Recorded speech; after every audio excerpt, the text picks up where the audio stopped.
72 గంటల్లోనే ఫోన్లోని అద్భుతమైన జ్యోతిష్య పరిష్కారం చూపిస్తారు. నమ్మండి, నమ్మకపోండి, ఇది నిజం.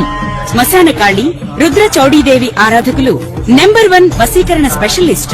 గురూజీ మనిషి పుట్టుక నుండి చనిపోయే వరకు వచ్చే అన్ని క్లిష్టమైన సమస్యలకు పరిష్కారం ఇక్కడ లభిస్తుంది. విద్య, ఉద్యోగం, వ్యవహారం, స్త్రీ ప్రేమ, పెళ్లి, సంతానం, స్త్రీ పురుష వశీకరణం, భూవశం, భార్యాభర్తల కలహాలు, కోర్టు సమస్యలు, విడాకుల సమస్యలు, చేతబడి, అప్పుల బాధ, ఇంకా మీకు ఎలాంటి సమస్యలు ఉన్నా 72 గంటల్లోనే శాశ్వత పరిష్కారం చేయబడును.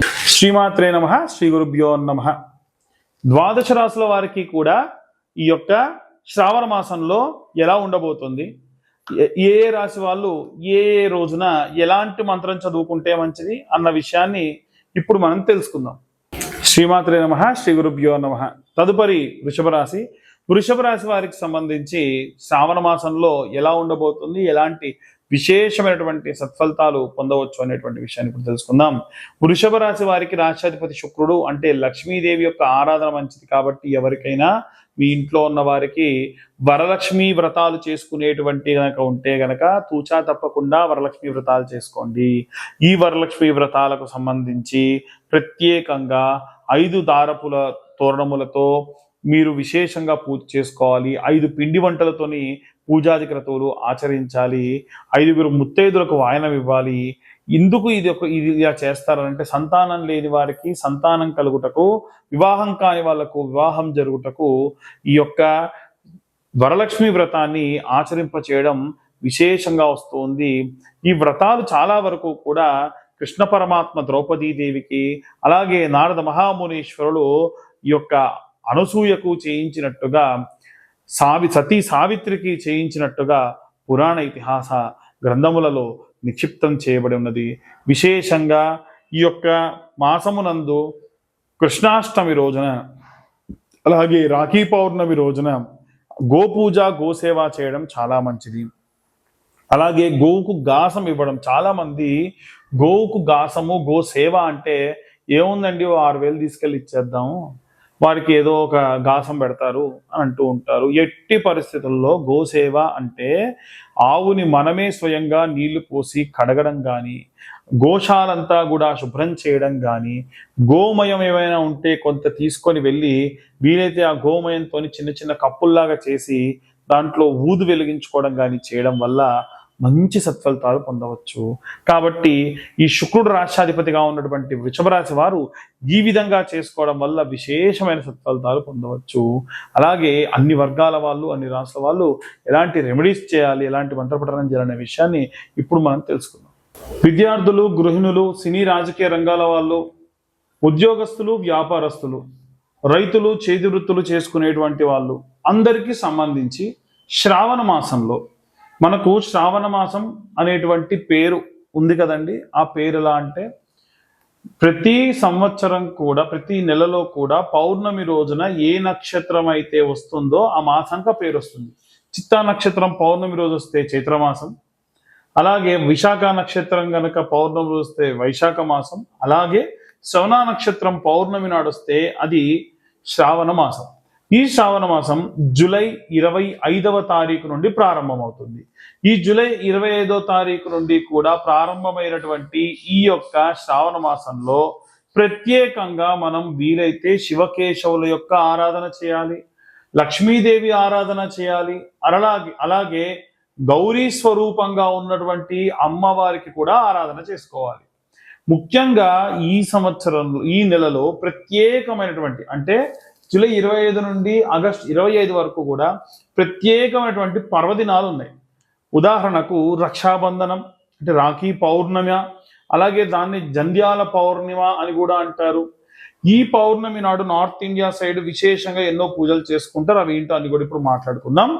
మనకు రక్షాబంధనం రోజున చాలా మంది ఏంటంటే అన్న తమ్ముళ్ళకి అక్కలు లేదా చెల్లెళ్ళు రక్షాబంధనం, రాఖీ కట్టడం మనందరికీ తెలుసు. వాస్తవంగా ఈ రాఖీ అనేటువంటిది రక్షగా, తోడుగా ఉండాలని చెప్పి పూర్వం భార్యాభర్తలు కూడా కట్టుకునేవాళ్ళు. అంటే భర్తకు భార్య కట్టేది. రక్షాబంధనం అంటే రక్షగా, తోడుగా ఉంటా అని అర్థం. అయితే ఈ రక్షాబంధనం రోజున ఖచ్చితంగా మీ యొక్క తోడబుట్టువులు ఎవరైనా ఉంటే వారి చేతితోనే మీరు రాఖీని కట్టించుకోండి. ఎవరైతే మీ యొక్క పురోభివృద్ధి కోరుకుంటారో వారి యొక్క చేత్తో మీరు రాఖీని ఖచ్చితంగా కట్టించుకోండి, మంచి సత్ఫలితాలు పొందవచ్చు. అలాగే జంధ్యాల పౌర్ణిమ అంటారు. ఎవరైతే ఉపనయనం అయ్యి యజ్ఞోపవీతం ఒంటిపై ఉన్నటువంటి వాళ్ళు ఆ రోజున ఈ యొక్క జంధ్యాన్ని మార్చుకుంటారు. అలాగే ఉపనయనమైన వాళ్ళందరూ కూడా ఆ యొక్క రోజున కృష్ణాంజనం అని ఉంటుంది, జింక చర్మం, దాన్ని హోమంలో వేసేసి ఆ శరీరం పైన అది తాడుగా వేసుకుంటారు, మళ్ళీ మార్చి కొత్తది వేసుకుంటారు. వీటన్నిటితో పాటు ప్రత్యేకంగా ఇది ఎందుకు చెప్తున్నానంటే, ఈ పౌర్ణిమ రోజున రైతులందరూ కూడా వీలైతే రైతులందరూ కూడా మీ పంట పొలాల్లోకి వెళ్ళి మీ పంట పండేటువంటి 4 మూలలా కూడా కాస్తంత పసుపు కుంకుమ వేయండి. ఆ రోజున భూదేవతారాధన చేస్తే మంచిది. మనం సంక్రాంతి సమయంలో ఉప్పు చెక్కని ఎలా చేసుకుంటారో north India side, Chhattisgarh, Orissa, Gujarat ఈ ప్రాంతంలో ఉన్నటువంటి వారందరూ కూడా ఆ ఆవులకి ఆరోగ్యం బాగాలేకుండా ఉంటే పసరు వైద్యం లాంటిది ఆ రోజున చేసి తీపి మధుర పదార్థాలు వాటి యొక్క కుడితిలో కలిపి పెడతారు. దీని వలన పాడి పంట సమృద్ధిగా ఉంటుంది అని పూర్వం నుంచి మనకు వస్తున్నటువంటి నానుడి. అలాగే బలరామ జయంతి అనేటువంటిది ఉంటుంది. దానికంటే ముందు జూలై 29వ తారీఖు నాడు నాగుల పంచమి ఉంది. నాగుల పంచమి రోజు కూడా గత వీడియోలో కూడా నేను ఈ యొక్క నాగుల పంచమి గురించి లేదా ఈ యొక్క సర్పదోషం ఉన్నటువంటి సమయంలో చేయాల్సినటువంటి దాని గురించి చెప్పా. ఏమని అనంటే క్లియర్గా జంట నాగులకి ఈ యొక్క నాగుల పంచమి రోజున క్షీరము అలాగే నీళ్లు పోసి శుభ్రంగా అభిషేకం చేసి, క్షీరం అంటే పాలు నీళ్ళతో అభిషేకం చేసి గంధం పసుపు కలిపినటువంటి మిశ్రమంతో లేపనం రాసి 21 బొట్లు పెట్టి 21 ప్రదక్షిణాలు చేసి 2 దీప ప్రమిదలు ఒకదానిలో ఒకటి పెట్టి ఆవు నెయ్యి వేసి దీపం వెలిగించి 5 రూపాయలు లేదా 10 రూపాయల్లో వీలైనంత వరకు కూడా స్వామివారి దగ్గర పూలు పండ్లు సమర్పించి 21 ప్రదక్షిణాలు చేయాలి. ఇలా చేస్తే సర్పదోష సంభవిత దోషాలు కూడా పోతాయి. ఇవన్నీ కూడా గత వీడియోలు ఇంకా డీటెయిల్డ్ గా మీరు ఎంతెంత తీసుకెళ్ళాలి ఏంటి అని చెప్పి గత నెలలో ఉన్నటువంటి సమయంలో ఈ కాల సర్పదోష కాలం ఉన్న కాలం కాబట్టి ఈ సమయంలో చేసుకోండి అని చెప్పాను. అలాగే ఈ యొక్క 9వ తారీఖు నాడు మనకి ఈ యొక్క పౌర్ణమి అనేటువంటిది వస్తుంది. అలాగే నాగుల పంచమి 29వ తారీఖు నాడు వస్తుంది. అలాగే స్కంద షష్ఠి 29 ఆగస్టున వస్తుంది. ఆ రోజున కూడా ఇప్పుడు నేను చెప్పిన విధంగా మీరు జంట నాగులకు అభిషేకం చేసుకోవచ్చు. 16వ తారీఖు నాడు కృష్ణాష్టమి, గోసేవ చేస్తే మంచిది. ఆ రోజున అందరూ గోకు ప్రదక్షిణ చేస్తే మంచిది. 14వ తారీఖు నాడు బలరామ జయంతి అంటారు.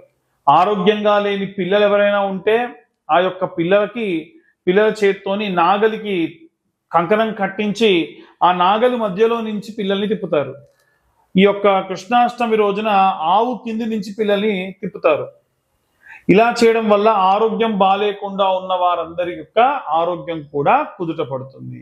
కాబట్టి ఈ విధంగా ఈ శ్రావణ మాసంలో ఇవే కాకుండా మనకి శ్రావణ సోమవారాలు ఉంటాయి, శ్రావణ మంగళవారాలు ఉంటాయి, అలాగే శ్రావణ శుక్రవారాలు ఉంటాయి, అలాగే శ్రావణ శనివారాలు కూడా ఉంటాయి. ఈ శనివారాలు ఉన్నప్పుడు విష్ణుమూర్తి ఆరాధన చేయడం, సుదర్శన యాగాలు లాంటివి చేయడం, స్వామివారి యొక్క విష్ణునామ సహస్రనామాలు చదువుకోవడం చాలా మంచిది. సోమవారం నాడు ఓం నమ శివాయ అన్న మంత్రాన్ని ఎన్ని సోమవారాలు ఉంటాయని సోమవారాల పాటు ఓం నమ శివాయ అన్న మంత్రాన్ని ఈ యొక్క శ్రావణ మాసం అంతా కూడా పఠించడం చాలా మంచిది. అలాగే మంగళవారం నాడు విషయానికి వస్తే మంగళవారం నాడు విశేషంగా ఈ యొక్క మంగళ గౌరీదేవికి నోములు చేసుకునే వాళ్ళు ఉంటారు. శ్రావణ శుక్రవారాలు వరలక్ష్మీ వ్రతాలు చేసుకునేవారు ఉంటారు. మీ యొక్క ఆచార వ్యవహారాలను బట్టి ఇవన్నీ కూడా తూచా తప్పకుండా దేవతార్చనలో ఎటువంటి లోపం రాకుండా చేసుకొని ఆరోగ్యవంతంగా ఉండండి.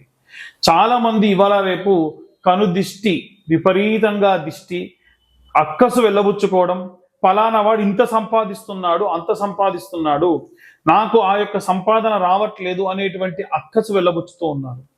దీంతో ఏం చేస్తున్నారంటే లేనిపోని యంత్రాలని మంత్రాలని ఆపాదించి వాళ్ళ ఇంటిపై వేయడం, మంత్రించినటువంటి పదార్థములు వేయడం, యంత్రములు వేస్తారు. పరయంత్ర పరతంత్ర పరమంత్ర విచ్ఛేదనకు ఈ యొక్క జ్వాలాముఖి మాల ఉపయోగపడుతుంది. ఈ జ్వాలాముఖి మాల ఎవరికైనా కావాలి అని అంటే చండీ హోమంలో పెట్టి మీ దాకా అందించడం జరుగుతుంది. ఆసక్తి కలవారు ఎవరైనా సరే విత్ సర్టిఫికేషన్ నేను మీ దాకా అందిస్తాను. ఆసక్తి కలవారు ఎవరైనా సరే మమ్మల్ని కన్సల్ట్ చేయొచ్చు. కేవలం 1116లకు మీకు ఈ యొక్క సర్టిఫికేట్ తోటి ఈ యొక్క జ్వాలాముఖి మాల అందించడం జరుగుతుంది. ఆసక్తి కలవారు ఎవరైనా సరే కింద ఉన్న నెంబర్కి కాంటాక్ట్ చేసి పూర్తిగా విశేషంగా ఈ యొక్క మాలని అందుకోండి.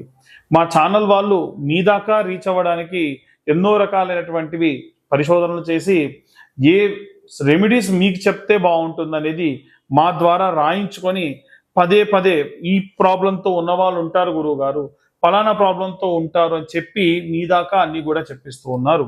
కాబట్టి దయచేసి ఎవరైతే ఛానల్ సబ్స్క్రైబ్ చేసుకోలేదో సబ్స్క్రైబ్ చేసుకోండి. ఛానల్ని ఈ వీడియో కనుక నచ్చితే లైక్ చేయండి. ఈ వీడియో మీకు ఏమన్నా ఇన్ఫర్మేటివ్గా ఉంటే ఇంకో నలుగురికి దాన్ని షేర్ చేసి ఎవరైతే ప్రాబ్లంలో ఉన్నారో వాళ్ళకి ఇచ్చేయండి. దాని వలన కాస్త మీకు ఇన్ఫర్మేషన్ అనేది పాస్ అవుతుంది, మాకు కూడా మా ఛానల్ పురోభివృద్ధికి దోహదపడ వాళ్ళు అవుతారు. అలాగే జాతకపరమైనటువంటి వాటి విషయాల్లో చాలా మంది అడుగుతూ ఉన్నారు. జాతకం పూర్తిగా పేరు, date of birth, time, place ఉంటేనే నాకు కాల్ చేసి అడగండి. పేరు, డేట్ ఆఫ్ బర్త్, టైం లేని వాళ్ళు ఎట్టి పరిస్థితుల్లో నేనే కాదు ఎవరి జాతకం చెప్తా అన్నా నమ్మి మోసపోవద్దు. చాలా మంది లక్షలు ఖర్చు పెట్టుకున్నటువంటి వాళ్ళు కూడా ఉన్నారు. ఎట్టి పరిస్థితుల్లో ఈ పరిస్థితుల్లో మాత్రం ఉండకుండా ఉండండి. వీలైనంత వరకు కూడా జాతకం కావాలంటే 2025 రూపాయలు చెల్లిస్తే మీకు పూర్తి జాతకం విశ్లేషణతో మీ దాకా అందించడం జరుగుతుంది. సర్వే జనా సుఖినో భవంతు. స్వస్తి.